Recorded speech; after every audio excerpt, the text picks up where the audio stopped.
जय Hind. Loyal with study की YouTube channel पे आपका स्वागत है।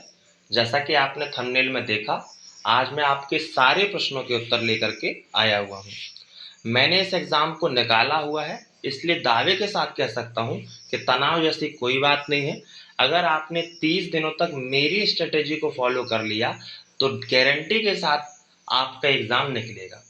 आपके मन में भी अभी बहुत सारे प्रश्न आ रहे होंगे, जैसे प्रतिदिन 30 दिनों तक क्या पढ़ें, कितना पढ़ें, मॉक टेस्ट कितने देने चाहिए, इस वैकेंसी में टारगेट कितना रखना चाहिए, पीवाईक्यू कितने हल करें या बेस्ट स्ट्रेटेजी क्या होनी चाहिए।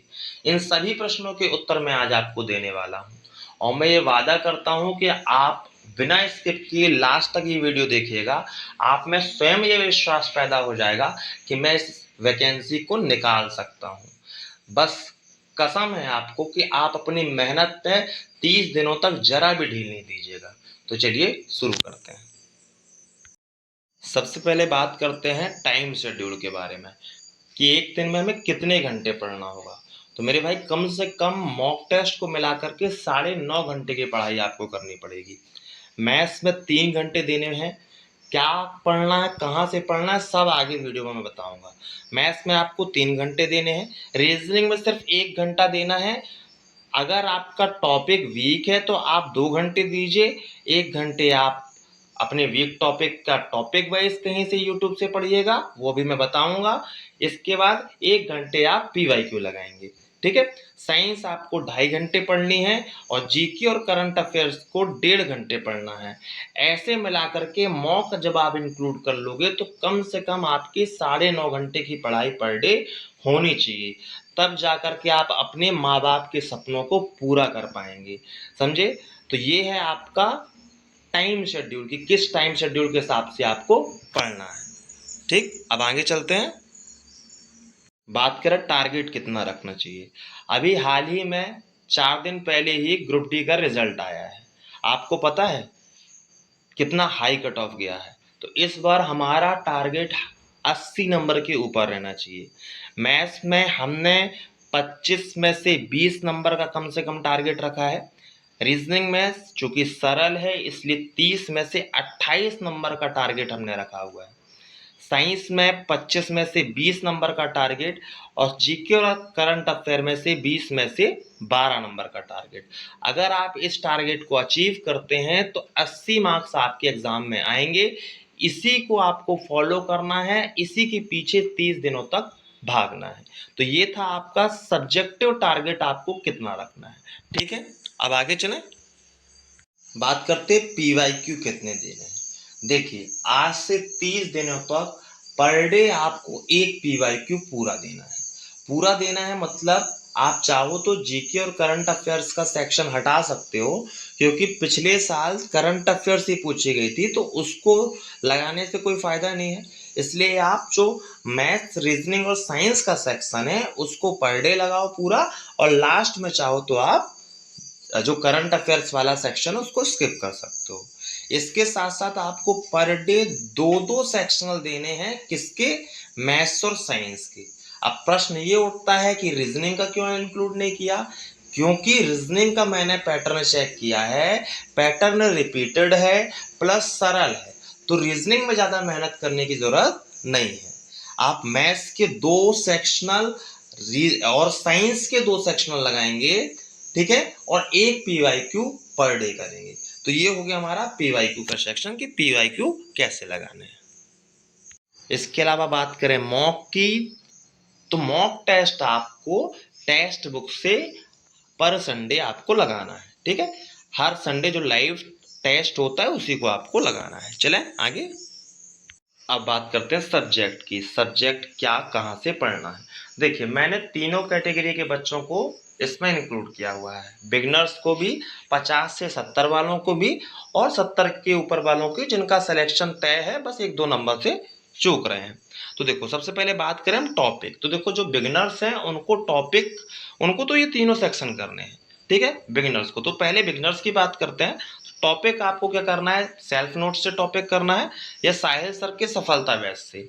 इसका प्लेलिस्ट यूट्यूब पर मिल जाएगा। अगर आपको कोई प्लेलिस्ट नहीं मिलती है तो आप मुझे कमेंट बॉक्स पे लिखकर देंगे। ठीक है, बात करें टॉपिक वाइज आपको प्रैक्टिस कहाँ से करनी है, जो पीवाईक्यू रहेगा।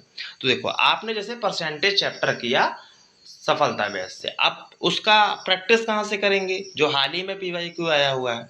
तो देखो आप आरबी रेवोल्यूशन बाय एजुकेशन नाम का एक एप्लीकेशन है प्ले स्टोर पर, वहाँ पर शुभम जैन सर का है वो, वहाँ पर फ्री टेस्ट में रेलवे के सेक्शन में जाएंगे, स्क्रॉल करेंगे तो एनटीपीसी के अंडर ग्रेजुएट जो पिछले साल हुआ था उसकी 57 शिफ्टों को टॉपिक वाइज कंपाइल किया गया है।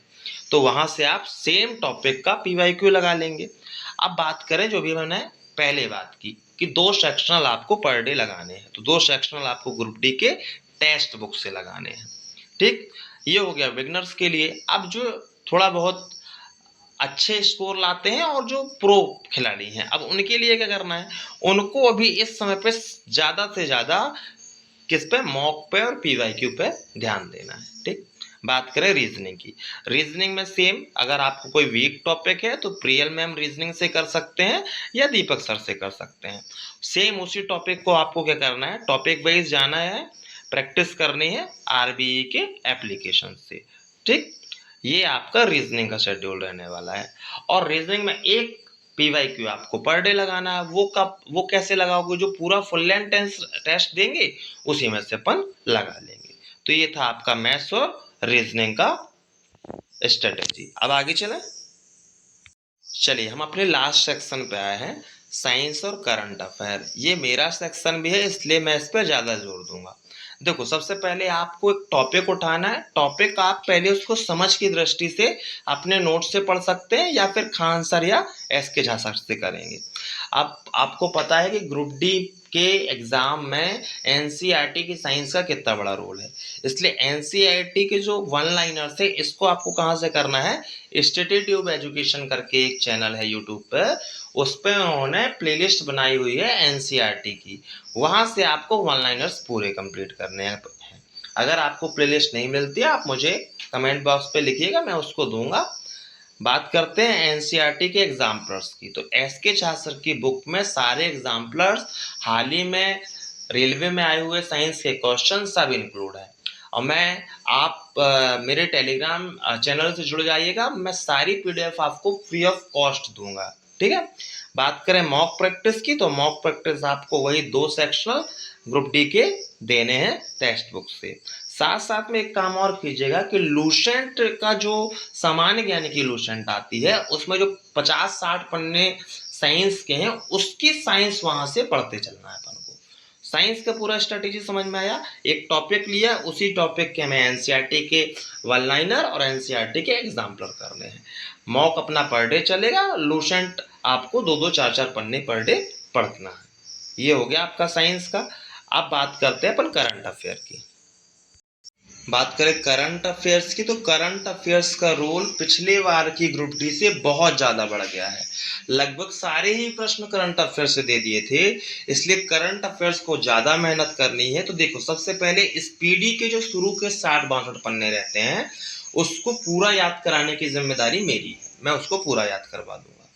बात करें जो स्पीडी के पीछे 800 एमसीक्यूज रहते हैं वो एमसीक्यू भी मैं पूरा करा दूंगा, तो ये दोनों जिम्मेदारी मेरी है। बात करते हैं मंथली करंट अफेयर्स कहाँ से करना है, तो जो आपको मंथली करंट अफेयर्स करना है तो मंथली करंट अफेयर्स आपको कुमार गौरव सर से करना है, उसका भी मैं आपको लिंक वगैरह सब दे दूंगा, पीडीएफ भी उनकी प्रोवाइड करवा दूंगा। ठीक है, अब बात करते हैं स्टैटिक जीके की। तो स्टैटिक जीके जो है, अगर स्टैटिक जीके आता है लास्ट में अपने पास टाइम बचता है तो हम लूसेंट से एक बार पलटा के देख लेंगे। बाकी ये थी आपकी कंप्लीट स्ट्रेटेजी, 30 दिनों तक इसी को फॉलो करना। मैं पर डे आपको टारगेट दूंगा, टेलीग्राम की लिंक दूंगा, उससे आप अटैच होइए। गारंटी दे रहा हूं कि 30 दिन आप मेरा साथ दे दीजिए, आपकी जॉब आपके हाथ में होगी, कंफर्म है ये चीज। मिलते हैं टारगेट के साथ मंडे से, तब तक के लिए अपना ख्याल रखना। और मैं पर डे दो वीडियो जरूर लेकर के आऊंगा, एक साइंस का एक करंट अफेयर्स का, तो उसको फॉलो करते रहना। ठीक है, चलो मिलते हैं नेक्स्ट वीडियो पे, तब तक के लिए अपना ख्याल रखना। जय हिंद, जय भारत।